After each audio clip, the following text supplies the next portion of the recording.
મહાદેવ હર. આજે આપણે વાત કરીશું કન્યા રાશિના જાતકો માટે 2025નું વર્ષ કેવું રહેશે.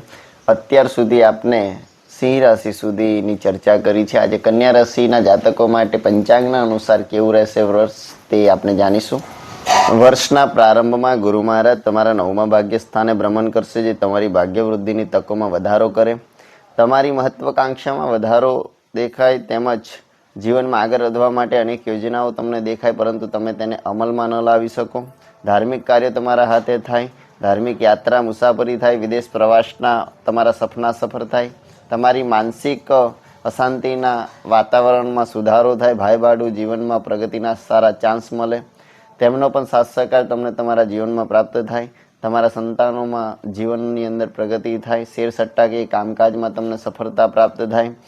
તારીખ 14/5/25થી ગુરુ તમારા 10મા કર્મસ્થાને ભ્રમણ કરશે, જે જમીન મકાન વાહન અંગેના કામકાજમાં તમને સારી સફળતા અપાવે.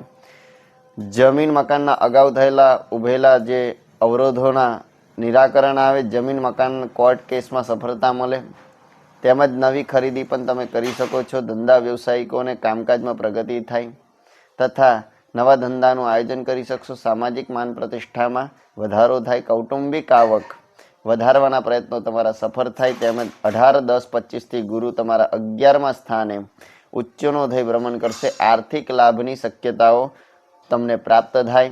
ધનની દ્રષ્ટિએ વાત કરીએ તો આ વર્ષ જે છે કન્યા રાશિના જાતકો માટે મિશ્ર પ્રકારનું રહે. વર્ષના પ્રારંભમાં શનિ મહારાજ 6ઠ્ઠા સ્થાનમાં, મંગળ 11મા સ્થાનમાં, ગુરુ મહારાજ 9મા ભાગ્ય સ્થાનમાં ભ્રમણ કરે છે. તમારી આવક વૃદ્ધિ માટે નવા સ્ત્રોત તમારે ઊભા થઈ શકે. તમારા પ્રયત્નોને વર્ગી રહેશો તો કઈ અંશે બચત કરવાની અંદર સક્ષમ રહેશો. ભાઈબાડુ અને કૌટુંબિક તેમજ વ્યવહારિક કામકાજમાં તમારે આર્થિક ખર્ચ વધુ રહે. મિત્રો તથા અંગત વ્યક્તિઓ સાથેના નાણાકીય વ્યવહારમાં સાચવવું. ધાર્મિક કાર્યો થાય, ધાર્મિક સંસ્થાઓને ડોનેશન આપી શકો. સંતાનોના કામકાજમાં પ્રગતિ થાય, તેમના દ્વારા પણ આવકમાં વૃદ્ધિ થાય. 6/12/24થી કોઈ ખોટા કામકાજમાં સંતાનો ફસાઈ ન જાય તેની કાળજી રાખવી. ભાગીદારીના વ્યવસાયિકો માટે અત્યારે આ સમય અનુકૂળ નથી, તેથી કોઈ પણ પ્રકારની ભાગીદારી કરવી નહીં. કન્યા રાશિના જાતકોને તારીખ 21/1/25થી 2/4/25ના સમયમાં ધંધા વ્યવસાયિકોને કામકાજમાં અવરોધો આવે. તમારે આળસ છોડીને તમારા લક્ષ્ય તરફ આગળ વધવું પડશે, સખત મહેનત કરવી પડશે. તેમજ કોઈ પણ પ્રકારનું વ્યવસાયિક નાણાકીય રોકાણ જે છે એ ટાળવું. અત્યારે કોઈ પણ રોકાણ કરવું હિતાવહ નથી. અને તેમજ નોકરિયાત વર્ગને નોકરીમાં જવાબદારી વધે, પરંતુ તેમના પ્રમોશન કામકાજમાં વિલંબ થાય. સંતાનોની આવકમાં ઘટાડો થાય. 2/4/25થી 6/6/25ના સમયમાં વગર વિચારીએ નાણાકીય રોકાણ કરવું મંદગતિ વળતર આપે, તેમજ લાંબા ગાળે વળતરનો લાભ મળે. 14/5/25થી ગુરુ તમારા 10મા કર્મસ્થાને ભ્રમણ કરશે. ધંધા વ્યવસાયિકોને કામકાજમાં પ્રગતિ થાય, આવકમાં વધારો થાય. કામકાજમાં તમારી ગણતરી સાચી પડવાના કારણે આવક વધારી શકશો. મકાન વાહનની ખરીદી માટે ચાન્સ મળે. ભૌતિક સુખ સાધનોની ખરીદી થાય. ફસાયેલા નાણાં પરત મેળવી શકશો. તારીખ 6/6/25થી 28/7/25ના સમયમાં આવક કરતાં ખર્ચનું પ્રમાણ વધી ન જાય તેનું ખાસ ધ્યાન રાખવું, કાળજી રાખવી. શારીરિક તેમજ કૌટુંબિક કારણોસર તમારે આર્થિક ખર્ચના પ્રસંગો બને. નોકરિયાત વર્ગને સંતોષકારક પ્રમોશન મળે નહીં, પરંતુ કચવાટ ભર્યા મને સ્વીકારવું પડે. તારીખ 28/7/25થી 13/9/25ના સમયમાં વ્યવસાય અને કૌટુંબિક વ્યવહારને સાચવવા કર્જ લેશો અને પરિવારની સહાનુભૂતિ જીતી શકશો. તારીખ 13/9/25થી કૌટુંબિક નાણાકીય બેલેન્સમાં તમારે થોડું ધ્યાન રાખવાનું આવે. પછી કન્યા રાશિના જાતકો માટે વાત કરીએ પરિવારની દ્રષ્ટિએ, તો પરિવારની દ્રષ્ટિએ આ વર્ષ મિશ્ર પ્રકારનું રહે. વર્ષના પ્રારંભમાં મંગળ લાભ સ્થાન નીચનો તથા રોગ શત્રુભાવમાં શનિ પડેલ છે.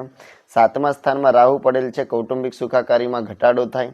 ભાઈ બાડુના જીવનમાં પ્રતિકૂળતા ઊભી થાય. ભાઈ બાડુના જીવનમાં આકસ્મિક તકલીફો આવે, તેમજ તમને આર્થિક અને શારીરિક બંને રીતે મદદરૂપ થશે, પરંતુ તમને તમારી કદર ન થાય. સંતાનોના કામકાજમાં ઉતાવળ્યો નિર્ણય લેવો નહીં.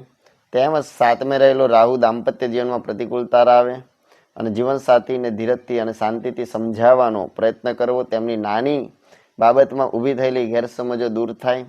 તારીખ 21/1/2025થી તારીખ 2/4/25ના સમયમાં સંતાનોના કામકાજમાં પ્રગતિ થાય. તેઓને તમારે આગળ વધવાની તક મળે. સંતાનોના કારણે ઊભા થતા ગૂંચવાડાને ઉકેલી શકશો. તમારી માનસિક અશાંતિ તમારી કૌટુંબિક શાંતિને હણી નાખશે. તેમજ જીવનસાથી સાથે ખોટી જીદ અને તમારું વર્ચસ્વ સ્થાપવાની કોશિશ ન કરતા. તારીખ 29/3/25 થી 18/5/25 સુધીના આ સમય દરમિયાન દાંપત્ય જીવનમાં નાની મોટી ગેરસમજ ઊભી થાય તથા પરંતુ સહનશીલતા અને જતું કરવાની વૃત્તિના કારણે દાંપત્ય જીવનમાં પુનઃ શાંતિ સ્થપાય અને ભાગીદારીના વ્યવસાયિકોએ આંતરિક મતભેદો દૂર કરવા.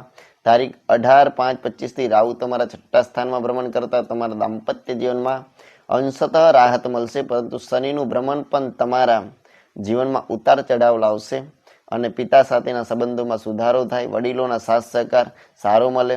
તારીખ 6/6/25 થી 28/7/25 સમયમાં જમીન મકાનમાં દસ્તાવેજના કાર્યોમાં સાચવવું તેમજ પારિવારિક ખર્ચમાં વધારો થાય, જેના કારણે પરિવારોમાં મતભેદ ઊભા થાય તથા પરિવારની સુખાકારી માટે તમારે પ્રગતિની તક ગુમાવવી પડે. તારીખ 28/7/25 થી 13/9/25 સમયમાં દાંપત્ય જીવનની અંદર મુશ્કેલીઓ વધે. જીવનસાથીની તંદુરસ્તી અંગે ચિંતા વધે. વિવાહ યોગ્ય ઉમેદવારો માટે આ વર્ષ પ્રતિકૂળ રહે.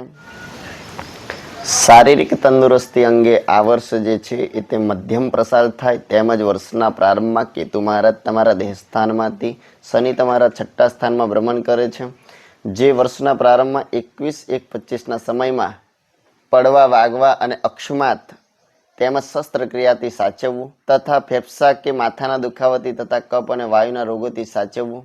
શારીરિક તંદુરસ્તી અંગે તમારે બેદરકાર રહેશો નહીં, થોડી કાળજી ધ્યાન રાખવું તેમજ કોઈ મોટી બીમારીના ભોગ ન બની જવાય તે ધ્યાન રાખવું. તારીખ 21/1/25 થી તારીખ 2/4/25 સમયમાં ખાનપાનમાં વિશેષ કાળજી રાખવી. તારીખ 29/3/25 થી શનિ મહારાજની દ્રષ્ટિ તમારા દેહસ્થાન પર પડશે, જેથી લોહી વિકાર અને ચામડીના રોગોથી સાચવવું. પેટ સંબંધી સમસ્યાઓથી સંભાળવું. જીવનશૈલીમાં ખાણીપીણી અને રહેણી કરણીના બદલાવ કરતાં તમારું સ્વાસ્થ્ય પુનઃપ્રાપ્ત થશે. તારીખ 2/4/25 થી તારીખ 6/6/25 સમયમાં કફ અને પિત્તના દર્દીઓએ વિશેષ કાળજી રાખવી. આસ્મિક બીમારીના યોગ બને. તેમજ 6/6/25 થી 28/7/25 સમયમાં શારીરિક નાની બીમારીમાં કાળજી રાખવી. તમારી બેદરકારી કોઈ મોટી મુશ્કેલી ઊભી ન કરે તે ધ્યાન રાખવું તેમજ સાચવવું. તારીખ 28/7/25 થી 13/9/25 સમયમાં જીવનસાથીની તંદુરસ્તી અંગે ચિંતા રહે તેમજ તેમને આસ્મિક મોટી બીમારી આવી જાય. આયુર્વેદિક ઉપચારો ઉપર વિશેષ ધ્યાન આપવું. વર્ષના પ્રારંભમાં શનિ તમારા 6ઠ્ઠા રોગ શત્રુ સ્થાનમાં સ્વરાશિમાં ભ્રમણ કરે છે, જે શત્રુઓને હરાવશે. કોર્ટમાં ચાલતા કેસોમાં સફળતા પ્રાપ્ત થશે તેમજ હરીફો અને પ્રતિસ્પર્ધીઓને ફાવી ન શકે. તમારું પલડું ભારે રહે. વર્ષના પ્રારંભમાં 21/1/25 સુધીના સમયમાં તબિયતની વિશેષ કાળજી રાખવી અને સંતાનોના કામકાજમાં વિઘ્નો આવે. નોકરિયાત વર્ગને કામકાજમાં જવાબદારી વધવાની સાથે પ્રતિકૂળતાઓ પણ વધે. ઉપરી વર્ગ સાથે વિચારોમાં મતભેદ રહે. ધીરધારનો ધંધો કરનાર વિશેષ કાળજી રાખવી. આર્થિક નુકસાનના યોગ બને. નોકર ચાકર વર્ગથી સાચવવું તેમજ લોનના કામકાજમાં વિલંબ થાય. નોકરીમાં ફેરબદલીના તમારા પ્રયત્નો સફળ ના થાય. નાની બીમારી પાછળ આસ્મિક ખર્ચે થાય. રાહુ તમારા 7મા સ્થાનમાં ભ્રમણ કરે છે, જે તારીખ 29/3/25 થી 18/5/25 સુધી શનિ રાહુ સાથે ભ્રમણ કરતા હોવાથી ભાગીદારીના વ્યવસાયિકોએ વિશેષ કાળજી રાખવી. નાણાકીય નુકસાનના કારણે ભાગીદારો વચ્ચે મનદુખ થાય તેમજ ભાગીદારી છૂટી થવાના યોગ બને. હાથમાં આવેલી તક ગુમાવવી પડે. જીવનસાથીની લાગણીનો તમે અનાદર કરશો. સામાજિક જવાબદારીઓમાં વધારો થાય તેમજ નોકરિયાત વર્ગને સહકાર્યકરો દ્વારા ઉપાધિઓ વધે. શારીરિક તંદુરસ્તી અંગે બેદરકાર રહેવું નહીં. તારીખ 18/5/25 થી રાહુ તમારા 6ઠ્ઠા સ્થાનમાં અને કેતુ 12મા સ્થાનમાં ભ્રમણ કરશે. અગાઉ કરેલું દેવું આર્થિક બોજો દૂર થાય.